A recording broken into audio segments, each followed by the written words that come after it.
next is physiological effects of auxin. So we studied in the last few slides that auxin helps in cell elongation. They helps in the loosening of the cell wall. Okay, now how they helps in the loosening of the cell wall?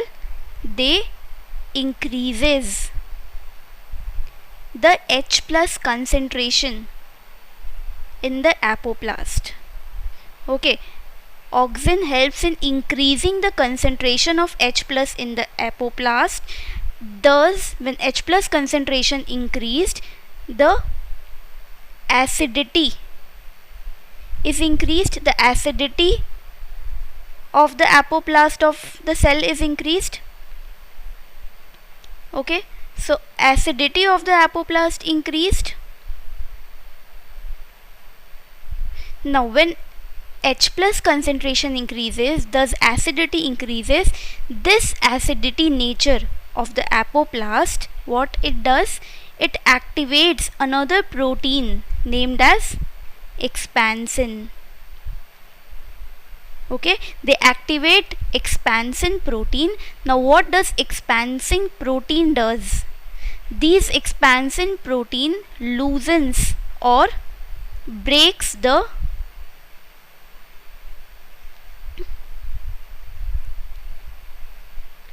this expansin proteins weakens the hydrogen bond between the polysaccharides of the cell wall.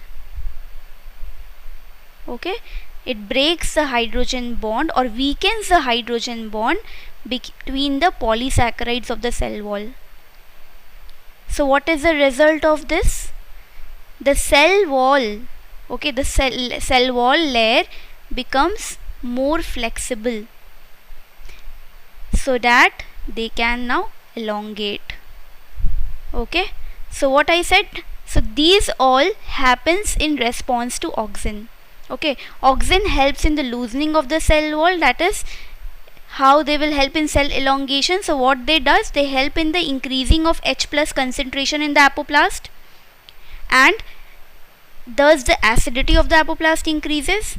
Now when this H plus concentration increases, they activate a protein named as expansin, and also they activate another protein named as extensin. Okay, expansin and extensin proteins are activated, which weaken the hydrogen bond between the polysaccharide of the cell wall, so that the cell wall layer become more flexible and they elongate. Okay, so this is how extensibility of the cell wall is increased. Okay, now plant cells expand in 3 steps, either through osmotic uptake of water, or through the built-up of turgor pressure, or through biochemical loosening. Okay, so the first two we will discuss when we will do water potential, and the third one is in response to auxin mainly. Okay, so see, this is what is explained, that just a moment friends. Yeah, so auxin helps in the extension of cell wall by acid growth hypothesis. Hydrogen ions act as an intermediate between the auxin and cell wall loosening. Now the source of hydrogen ion, where does the hydrogen ion come from? We studied in auxin transport that H plus ATPase allows the release of hydrogen from the cytoplasm to the apoplast by H plus ATPase. Okay, which increases the concentration of H plus in response to auxin. So these H plus ATPase opens in response to auxin. Okay, which transports the H plus from the cytoplasm to the apoplast. Now there is a toxin named as fusicosin. What it does, it stimulates both rapid proton extrusion and transient growth in stem and coleoptile sections. Okay, they helps in rapid proton extrusions, so that more and more proton will be released. Okay, now wall loosening proteins called expansin is thus activated. Now what will happen? Expansin, what it will do, so once expansin is activated, what it will do, So initially the cell walls are tightly packed, they are very rigid, they are bonded very tightly. The structure is very rigid to give the rigidity to the cell. So once expansion acts on the cell wall layer, so this is a cell wall made up of polysaccharide. So once expansion acts on this, what will happen? They become loosened. Okay, so now this will help in elongation. Now when they have loosened, they'll elongate, they have become flexible. Okay, hydrogen bond weakened or loosed. Okay, now the cell elongation will occur. So this is how the auxin helps in cell elongation. So this is known as acid growth hypothesis, because they increases the acidity of the apoplast, and due to the acidity of the apoplast, the cell wall elongate or the cell elongate. Okay, the cell wall, the bond between the cell wall polysaccharide is disrupted or loosened, and this helps in the elongation of the cell. So see what happens. So this proton extrusion happens in two ways. The first ways is there are some H plus ATPase already present in the cell. So in response to auxin, whatever H plus were present previously, they will be activated. First is activation.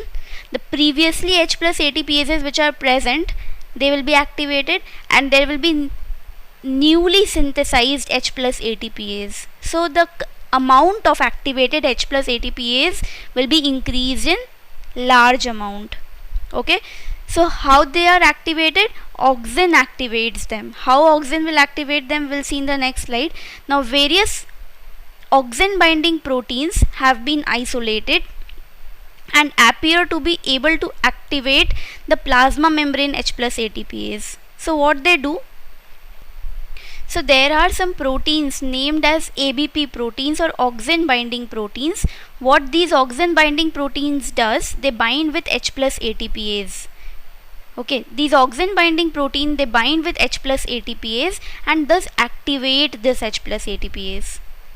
So recently one ABP protein named as ABP57 was identified. What this does, they directly bind to H plus ATPase in response to auxin and helps in more and more proton extrusion. Okay, now this ABP57 activation of H plus ATPase occurs only in presence of IAA. Okay, now when IAA is absent, okay, see this picture. So see, when IAA is absent, then when ABP57 is binding, the blue colored part is IAA. Okay, so the blue colored part is IAA and one is ABP57, which is the red part. Okay, so this ABP57, when it is binding alone to H plus ATPase, this is H plus ATPase, then also there is no response. Okay, but when IAA binds to ABP57 to the H plus ATPase, so when all three bind together, then see the proton is extruded. Okay, so this is the apoplastic region and this is the cytoplasmic region or inside. Apoplast is outside. Okay, so when ABP57 binds with IAA, in that case the response is seen. Response means H plus will be extruded. Okay, so now ABP1, what is ABP1? Now auxin also acts through its interaction with another receptor protein, ABP1. So like ABP57, there is another protein known as ABP1. It is located in the lumen of ER as well as plasma membrane. Just to remember that ABP1 works like ABP57. Now this is associated with auxin responses at plasma membrane, including activation of proton pump and cell wall acidification, and they contribute to the auxin related gene expression. So in summary, this ABP57 and ABP1 together, they help in acid growth hypothesis. How? By activating H plus ATPase in response to auxin.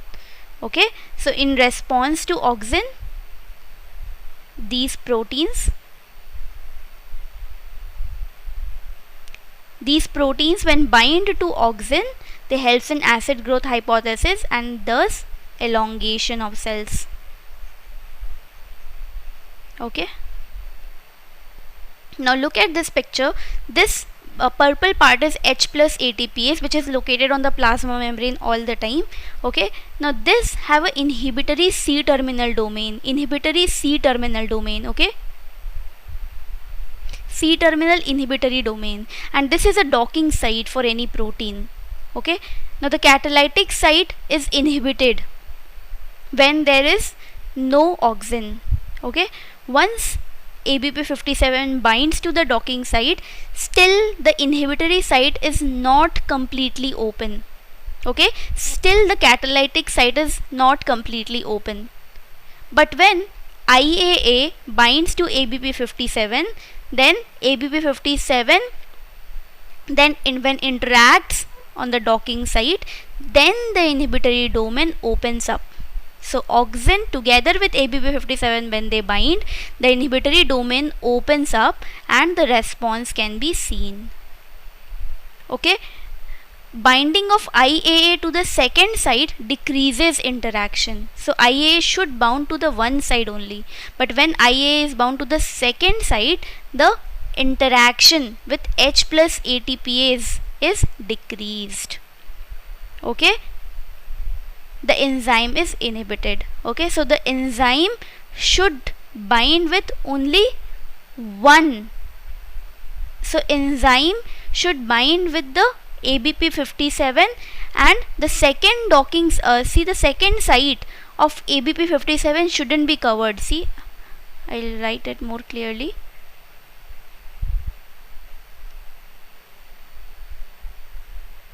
So you can observe here that there is two binding sites on ABP57, but when one site is covered, and in this conformation, when they binds with the H plus ATPase, then the inhibitory domain is opened.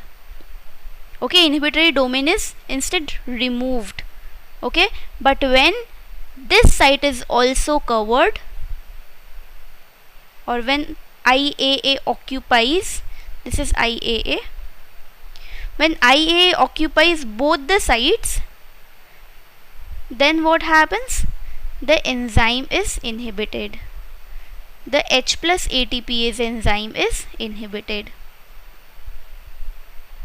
Okay, so only one site should be occupied. Next, the auxin helps in several responses like phototropism, geotropism, thigmotropism. So what is phototropism? This is the growth towards the light, we all know. Now it ensures that when leaves receive optimal sunlight, then what happens? The plant moves towards the light. We already discussed that in response to auxin, the plant grows towards the light. In response to auxin, the plant grows towards the gravity, and when they grows towards the stimulus of touch, then also the growth occurs. Okay, so what is the role? This phototropism ensures that leaf receives optimal sunlight for photosynthesis. Gravitropism, this is mainly required when the germination of the seed occurs, because roots needs to be developed. Now thigmotropism, what it does, it helps the root to grow around the rocks and is responsible for the ability of the shoots of climbing plants to wrap around other structures for support. Just when is these three are required. Okay. Now auxin regulates apical dominance. Auxin helps the plant to grow taller. Okay. If the auxin is synthesized, if the plant is exposed to light and auxin is synthesized here, okay, the plant will bend towards the source of sunlight. But if the sunlight falls from this side towards the top, then auxin will grow vertically upward. It will become taller and taller and taller. Okay, but in these kind of plant you will see that the plants become taller and the branches are very less. Only they will develop only few branches. Okay, they will develop only few branches. Okay, because auxin helps in apical dominance. It helps in the growth of the apical part only, and it inhibits the growth of the lateral growth. This does not allow the lateral branches to grow, but allows the plant to grow taller and taller. Okay. So if this part is removed, if the terminal part is removed, then what we will see, if this part is removed, okay, then what we will see, that the side branches will grow. There will be profuse branching. Okay. This will allow the more and more branching to occur if the terminal part is removed. Okay, known as decapitation.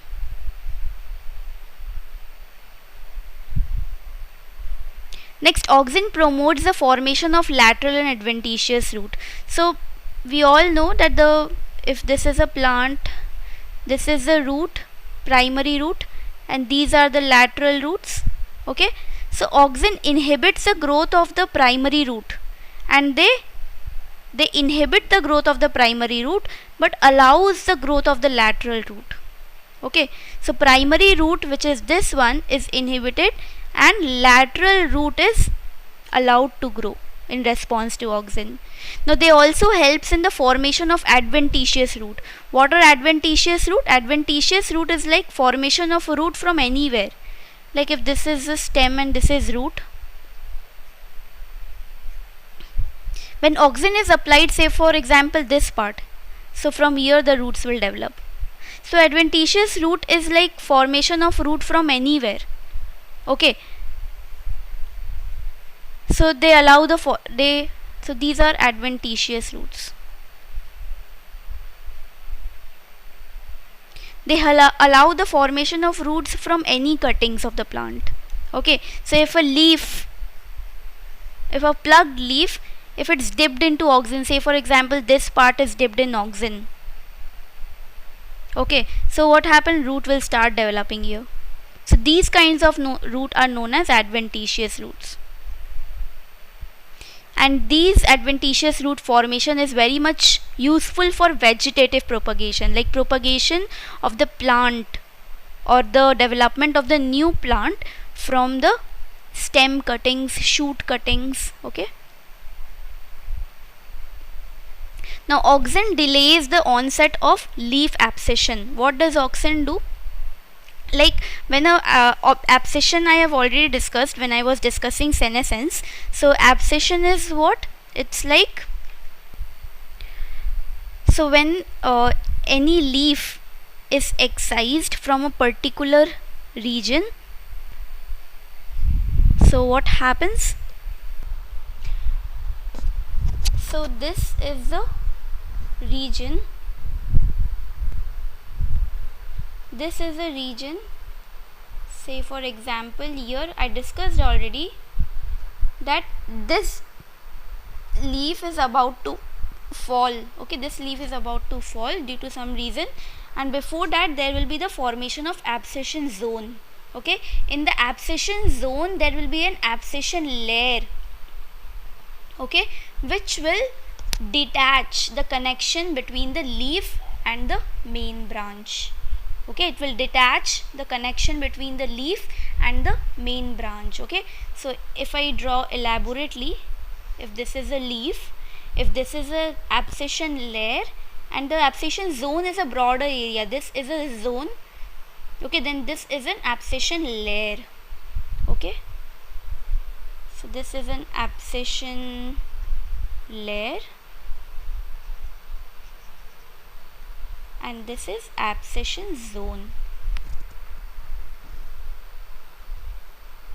Okay, so what we see, this auxin delays the onset of leaf abscission, does not allow the abscission to occur. Okay, so when abscission occurs in that region, like the one I have darkened here, the cells becomes soft and weak.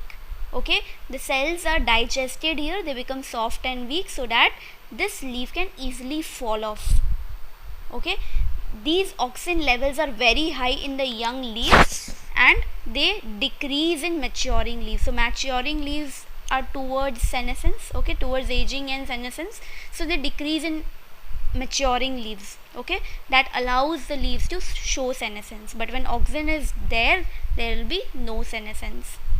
Okay, and they are even more lower in the senescing leaves, so they are very low, they are very high in the young leaves, they are less in the maturing leaves and very low in the senescing leaves. Okay,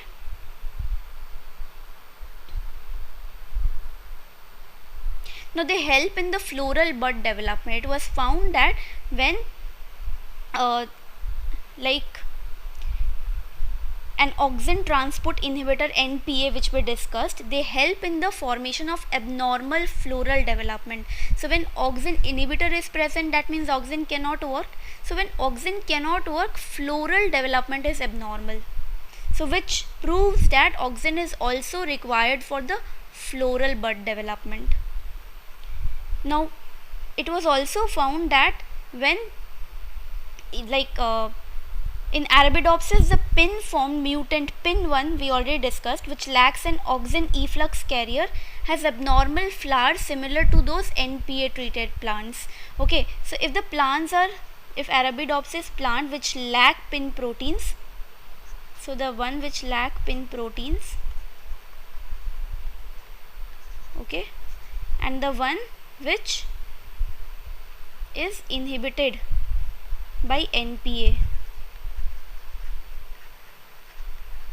So in both the cases auxin cannot work. So the ones which in Arabidopsis, what we see, it was studied that if they lack pin proteins, then there is no auxin response. No auxin response means there will be abnormal inflorescence development. Okay, and when this auxin is inhibited by NPA, then it was shown that there is abnormal floral development. The same thing. So abnormal floral development or abnormal inflorescence. Okay, so the outcome of both these two factors are same in Arabidopsis. Next, auxin helps in vascular differentiation. Okay, now the relative amount of xylem and phloem formed are regulated by auxin. So when auxin concentration is very high, it helps in the xylem and phloem formation. Okay, so when high auxin is there, both xylem and phloem are formed. Okay, so again question are being asked from this topic. But when auxin is low, it induces the formation of only phloem. Please remember this one. Okay. Now if there is any wounded site in the plant, the regeneration of the vascular tissue. Wounded site means what? Like the plant lost the formation. So the wounded site means what? The vascular differentiation or the vascular connection between that side is lost. So if this is a plant and this region has the wound, okay, and this whole leaf is wounded, say for example there is some pathogen over here or any kind of wound is over here. So what will happen? To heal this region, more and more nutrients are required. Okay, more and more nutrients are required means high amount of, or the more and more amount of xylem and phloem should be formed in this region. Okay, maybe more and more vascular differentiation is required in this region. So this vascular differentiation is done by auxin in the wounded site. Okay, now there are some synthetic uses of auxin as well. They helps in the prevention of fruit and leaf drop, early matured fruit and leaf. They helps in flowering in pineapple. They helps in parthenocarpic or the seedless fruit formation. They helps in rooting. I said any cut parts when dipped in auxin, the root can come out from there. See, so root is enhanced if the excised leaf or stem cutting is dipped in an auxin solution, which increases the initiation of adventitious root at the cut end. Now this is a commercial rooting compound and it consists of synthetic auxin mixed with talcum powder, which helps in what? It helps in rooting of cutting. What is rooting of cutting?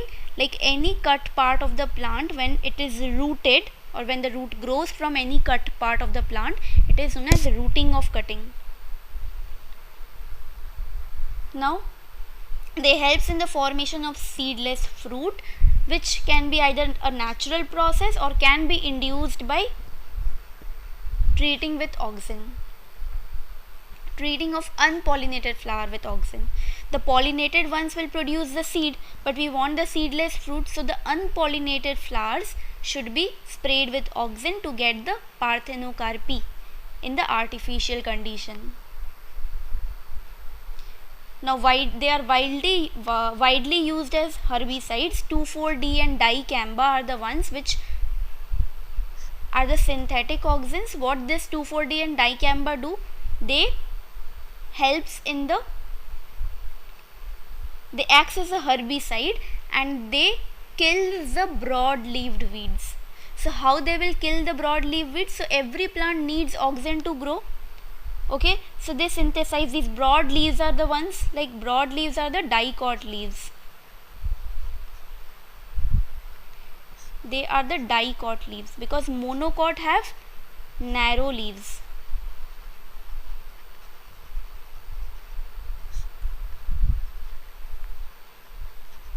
Okay, so if in any field, like in a rice field, like which are monocots, have a very narrow leaf, and dicot leaves have a broad leaf. Okay, so if in a rice field, few kinds of broad leaves plant when grows. Okay, so these are weeds and these are rice. Okay, so these broad leaf plant can be killed by 2,4-D. So these plants can synthesize their own auxins. Broad leaves can also synthesize their own auxin, but when 2,4-D are applied, what happens? These 2,4-D are not metabolized very fast. Okay, so the growth is inhibited. Okay, when more and more 2,4-D are added, what happens? Growth inhibited. Why? Because they cannot metabolize. They cannot metabolize this 2,4-D. Okay, so whose growth will be inhibited? Broad leaves growth will be inhibited. So our main crop can be free from the weeds in that area. Okay, so the main crops can be free from any kinds of weeds in that area. Okay, so there will be no competition between them. So they are mainly used in commercial and cereal fields, okay, by home gardeners for the control of weeds such as dandelions and daisies in lawns. Now auxin signaling pathway. Now there are some receptor, ligand, inhibitor and activator. So the receptor here is TIR1. So the receptor here is TIR1. This is, the full name is transport inhibitor response 1, and the ligand is auxin. Okay, since it is an auxin signaling pathway, ligand is auxin, receptor is TIR1, inhibitor is OXIAA and activator is ARF. Okay. Now let's know a little bit about the receptor of auxin. So this is an F-box protein. What is F-box protein? That the F-box proteins have the capability of tagging any protein. So when tagging any protein with ubiquitin, so F-box protein have the capability to tag any protein with ubiquitin. Here they will tag the inhibitor.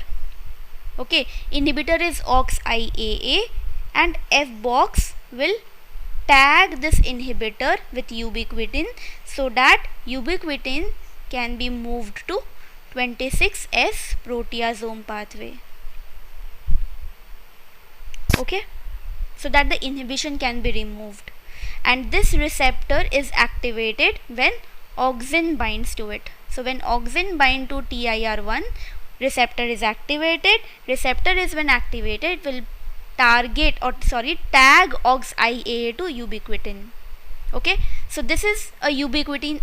All F-box proteins are ubiquitin ligase complex, which are able to transfer ubiquitin molecule to OXIAA and thus targeting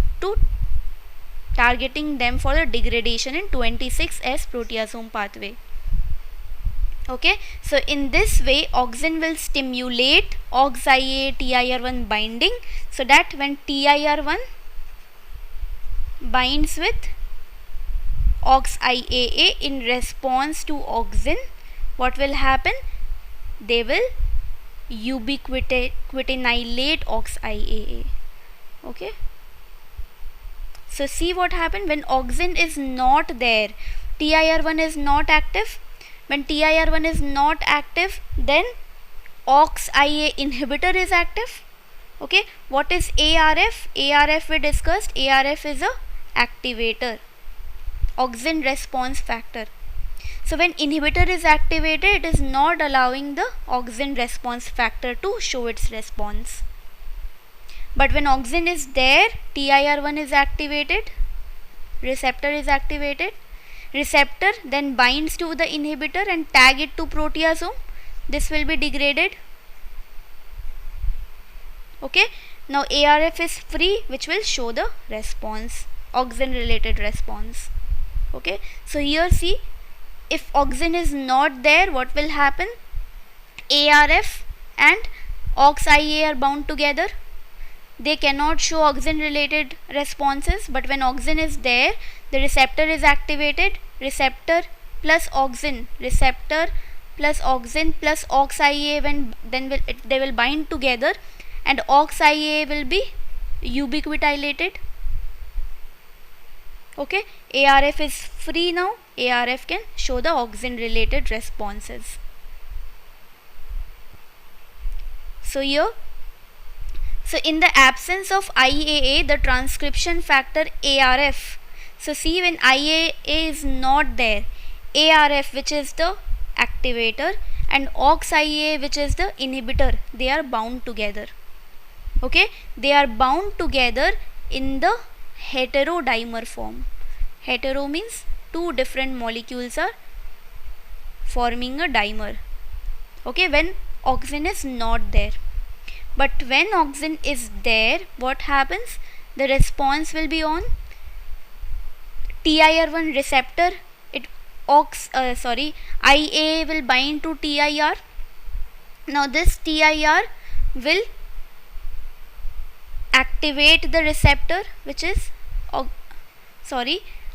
IA will bind to TIR1, which is a receptor.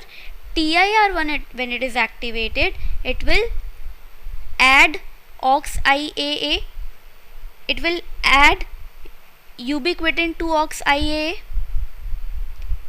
which will be then moved to proteasome. Okay, so in the presence of auxin, OXIAA proteins are targeted for destruction by ubiquitin ligase.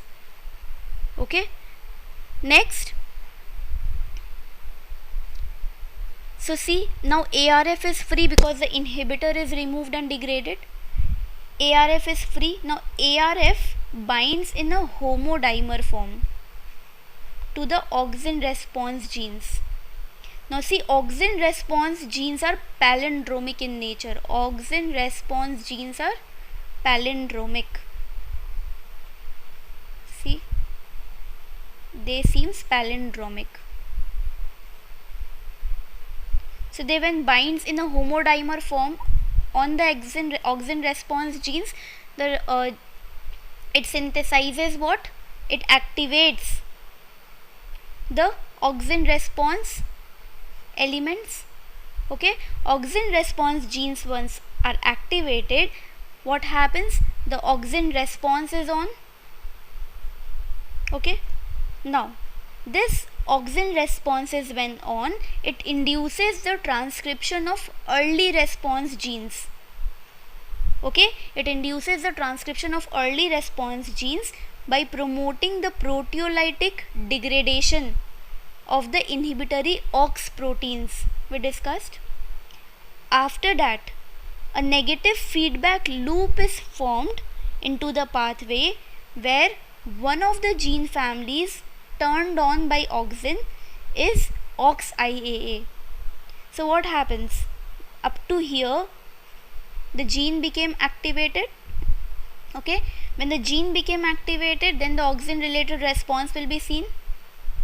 So out of these auxin related responses, one of the response will be the activation of OXIAA gene again. What we discussed, that OXIAA is the inhibitor.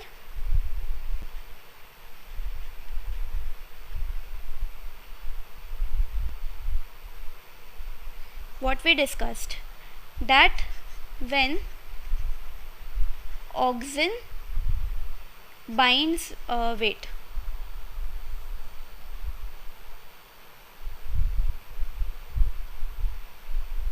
so what we discussed, this is auxin related gene which is has a palindromic sequence. When ARF binds here in the homodimer form, okay, what happens? Auxin related genes are now on, so auxin related responses will be seen.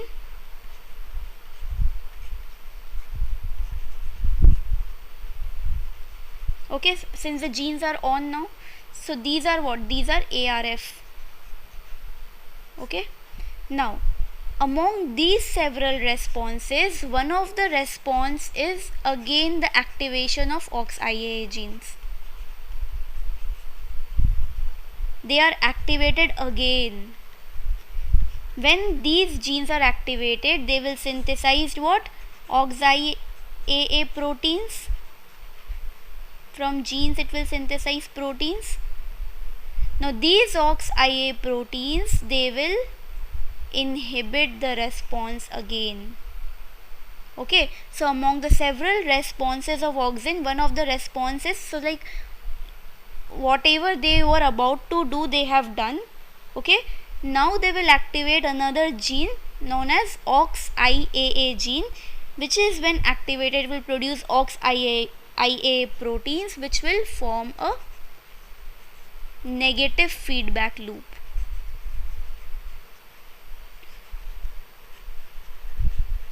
Okay, so that the response shouldn't go or continue for a long period of time, or the response shouldn't continue when it is not required. Okay,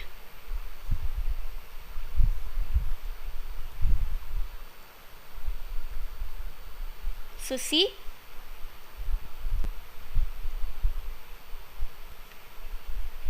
the stimulation of OXIAA genes introduces a negative feedback loop.